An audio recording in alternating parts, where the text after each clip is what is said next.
We are so excited to do an install on this car. Those lines and curves were the perfect place to start with, just to find out that those lines were not gaps. Now a gap is that little area in between two panels that you can fit in your EL wire. This door here is basically one whole panel, and those lines are there just to highlight the car's design. Now these line designs are not enough for your wires to fit in because they're not deep enough. Now looking at the dashboard, this part right here, no gaps. Then this part right here, so tight. Seems like it's part of the whole panel. The only area that worked is this part right here, where you'll have a U-shaped neon light, which definitely makes no sense. Last option is this glove box, where we can use double-sided tape or just never mind. So the best solution if you don't have those gaps and you don't want to put those EL lights into waste, just buy a new car.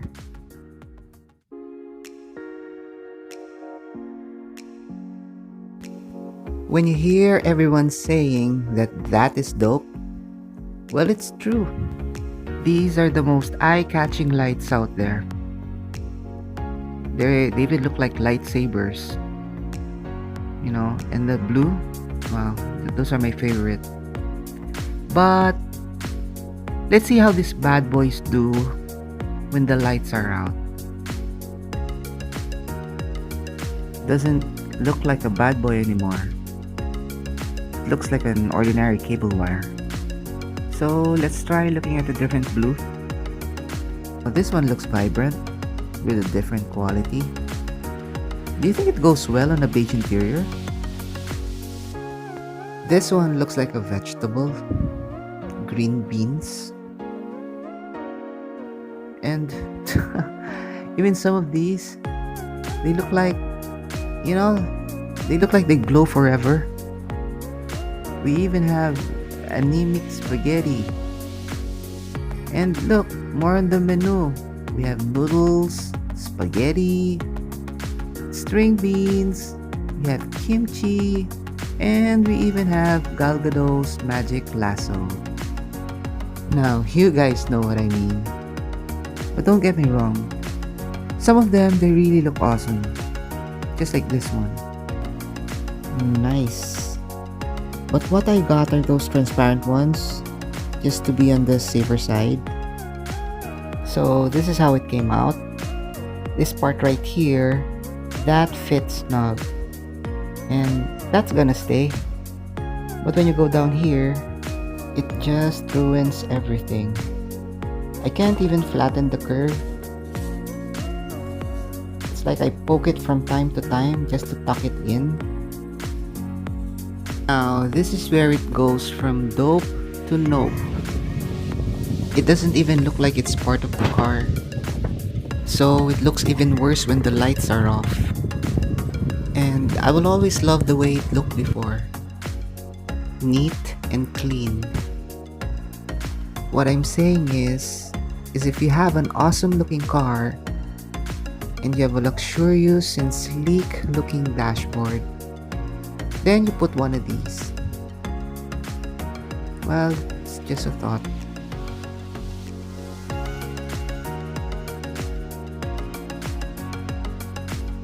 After installing your EL wire and you hear a sound like an alien spaceship that landed in the woods in the middle of the night, well, it's not that. It's not even your cigarette lighter plug. It's this little sucker, the inverter. But don't worry, it's quite normal. Those high-pitched frequencies are there to make the light in the strips much brighter. Now, some inverters are loud, some inverters are not. And some of you may hear it and some of you may not. The sound it makes depends on a person's tolerance to high-pitched frequencies. This sound sometimes can drill through your brain. I'll let you hear it. Listen up.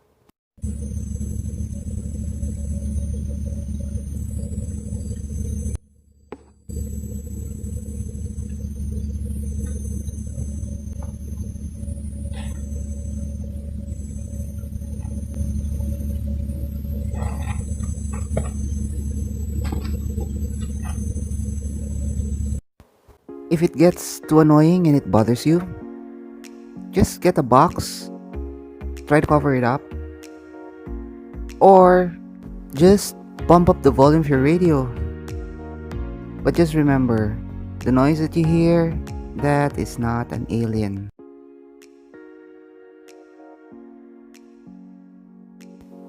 There is a possibility that your infotainment system's frame could crack if you install one of these in between those panels.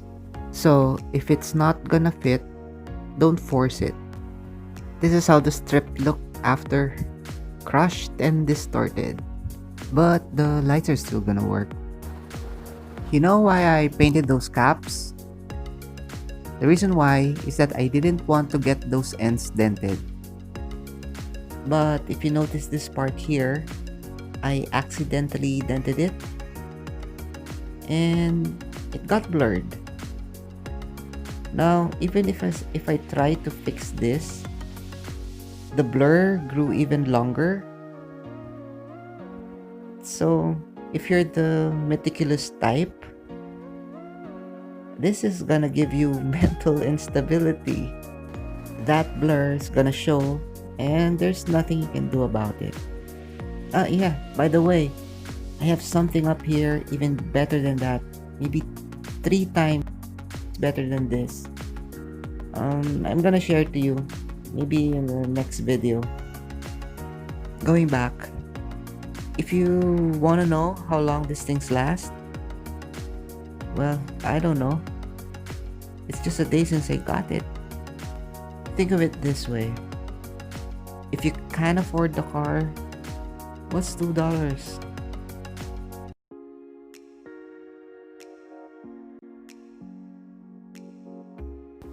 There's a light at the end of the tunnel. And yeah, that's what you often hear nowadays. And it basically means hope. With that being said, didn't you know that the inside of your car is one of the darkest places there is? A speck of light will never fail to catch an eye. And once you start your car, more lights, more attraction. So where does hope come in? For some car enthusiasts, car lovers, and even I, a new light install or mod is there for the hopes that it can make the car look more stylish, vibrant, aggressive, and just simply making it look new. Just like this one. This is something new. EL wire install at the left door inner side of your car. Now that is what I call a well-planned install. If you want your car looking new, just clean that area right there. While some installs may reminisce you of the past, some may do harm in the future. Just imagine a child staring at that on a 5-hour road trip. That is a freaking 3-eyed monster, man. And that is gonna stay on a child's mind for the rest of his life. Some will take pride in their country's image. Or is that a continent? Now that is art. Looks like a page torn from a comic book. Once you step into one of these, you are gonna forget that you're in a sports car. This is like in the movie Tron. Makes you feel like you're floating in a different dimension. And can you even make a full turn with those strips on the wheel? This is my favorite. Just take off that steering wheel and it's like you're in a red light district area. All the pubs, the clubs, party till you drop. But I am giving this a big yes once I have a Bumblebee Beetle project. Now I'll be honest, this is probably up there with one of my best installs and most likely at the second spot. But there is this one major issue that really broke my heart. The reflection. The nearer your lights are to the windshield, the lower the reflection goes. I can probably handle the front because it's up high, but the worst part are on the side windows. That reflection you see, It's even brighter in person. It's like a neon wiper on your side windows. I already am having problems with my dark tint, and now this. That reflection is gonna block your view of the side mirror big time. And there's no going around it. Now, one good thing about it is that it's connected to a cigarette lighter outlet. I can easily remove it, and I can plug it on probably when the windows are down. Or maybe I'll just uninstall this. Or maybe not. I don't know. You know that too much attention to those lights can make you blind? You tend to forget what you really have. The ride.